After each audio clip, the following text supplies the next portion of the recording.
Existe uma verdade que quase ninguém gosta de encarar.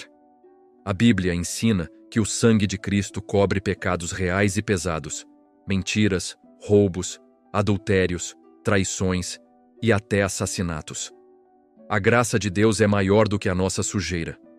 Mas, ao mesmo tempo, a própria Escritura deixa claro que existem escolhas espirituais tão profundas que mudam o rumo de uma vida para sempre.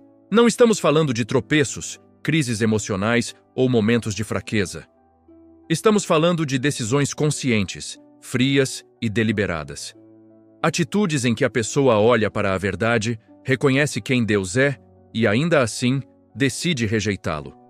São fronteiras espirituais que, depois de cruzadas, não têm retorno. É pesado imaginar isso, eu sei. Pensar em ficar diante de Deus e ouvir que não há mais perdão é assustador. Mas a intenção aqui não é causar medo gratuito. É despertar, é sacudir a alma, é impedir que alguém chegue nesse ponto sem perceber. Esse vídeo não é sobre condenação, é sobre alerta. É sobre enxergar sinais antes que seja tarde.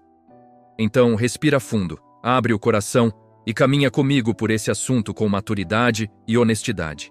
Vamos começar pelo primeiro pecado, aquele que Jesus tratou com mais seriedade do que qualquer outro: a blasfêmia contra o Espírito Santo. Jesus foi direto, sem rodeios. Ele deixou claro que todo tipo de pecado pode ser perdoado, mas existe um que não encontra perdão nem agora nem depois. E isso não foi dito de forma simbólica ou exagerada. Foi uma advertência clara. Muita gente entra em pânico ao ouvir isso e logo pensa: e se eu já fiz isso? Presta atenção nesse detalhe, porque ele é importante. Se essa pergunta ainda te incomoda, se existe medo, arrependimento ou preocupação no seu coração, isso já é um forte sinal de que você não cometeu esse pecado.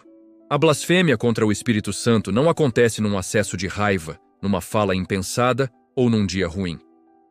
Ela é um ato consciente. É quando alguém vê a ação clara de Deus, reconhece que aquilo vem do Espírito e, mesmo assim, escolhe chamar de mentira, de engano ou de coisa maligna. Foi exatamente isso que aconteceu no tempo de Jesus. Um homem é liberto de uma opressão terrível, algo visível, inegável. O povo simples percebe que ali havia poder divino. Mas os líderes religiosos, mesmo vendo tudo, decidiram dizer que aquilo vinha do mal. Eles escolheram fechar os olhos para a luz. Esse é o ponto central desse pecado. Não é ignorância, é rejeição consciente. É olhar para o bem e chamar de mal. É rejeitar o próprio Espírito Santo, que é quem convence do pecado, conduz ao arrependimento e aponta o caminho de volta para Deus. Quando alguém fecha o coração para essa voz, não é Deus que se recusa a perdoar. É a própria pessoa que rejeita o único meio pelo qual o perdão poderia alcançá-la. Por isso, esse pecado é tão sério e tão perigoso. Agora vamos para o segundo pecado, que assusta muita gente e, infelizmente, é mais comum do que parece: a apostasia. Apostasia não é esfriar na fé, não é se afastar por um tempo, não é cair e se levantar de novo. Apostasia é abandono consciente. É conhecer a verdade, experimentar Deus e, mesmo assim, decidir virar as costas para Cristo. A Bíblia fala de pessoas que foram iluminadas, sentiram a presença de Deus, provaram do poder do Espírito Santo e, ainda assim, escolheram rejeitar tudo isso. Não por dúvida, mas por decisão. E sobre essas pessoas, o texto diz algo muito forte: que não é possível renová-las novamente ao arrependimento. Isso soa duro, mas faz sentido dentro da lógica espiritual. Apostatar é como declarar com a própria vida: eu sei quem Jesus é, mas não o quero mais. É, espiritualmente falando, tratar o sacrifício de Cristo como algo sem valor. Jesus ilustrou isso quando falou da semente que cresce, mas é sufocada pelos espinhos.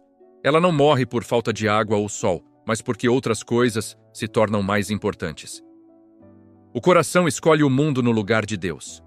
Nem todo desviado é um apóstata. O desviado ainda sente culpa, saudade, peso no coração. O apóstata não. Ele já decidiu. Ele viu, entendeu e abandonou. E o alerta é sério, porque esse caminho costuma ser lento, quase imperceptível. Tudo começa pequeno. Menos oração, menos palavra, Menos sensibilidade espiritual, até que, quando a pessoa percebe, o coração já está frio e endurecido. E decisões feitas nesse estado podem não ter volta. Se esse assunto te incomoda, se algo ainda aperta aí dentro, isso é sinal de vida espiritual.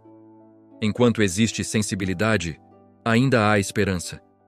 O perigo real é brincar com o afastamento achando que sempre será fácil voltar. Agora, vamos ao último pecado, e sinceramente ele é mais pesado do que muita gente imagina. A Bíblia fala sobre a marca da besta como uma decisão final e consciente. Não é algo que alguém recebe por engano, nem por falta de informação.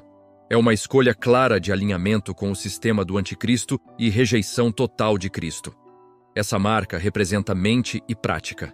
Pensar como o sistema das trevas, viver segundo ele e declarar, com atitudes, que não se quer mais nada com Deus. É submissão espiritual total ao mal. Por isso a Escritura é tão dura ao falar desse tema. Não existe arrependimento depois dessa escolha, porque ela é feita com plena consciência. É um rompimento definitivo, público e espiritual. Não se trata de um Deus cruel que se recusa a perdoar. Trata-se de pessoas que escolhem, até o fim, se posicionar contra ele. É uma decisão de guerra espiritual. No fim das contas, ninguém chega a esse ponto por acidente. Todos esses pecados têm algo em comum: rejeição consciente da verdade. E o maior alerta aqui é simples e direto. Enquanto você sente, enquanto você se importa, enquanto há temor e desejo de permanecer com Deus, ainda há caminho, ainda há graça, ainda há tempo.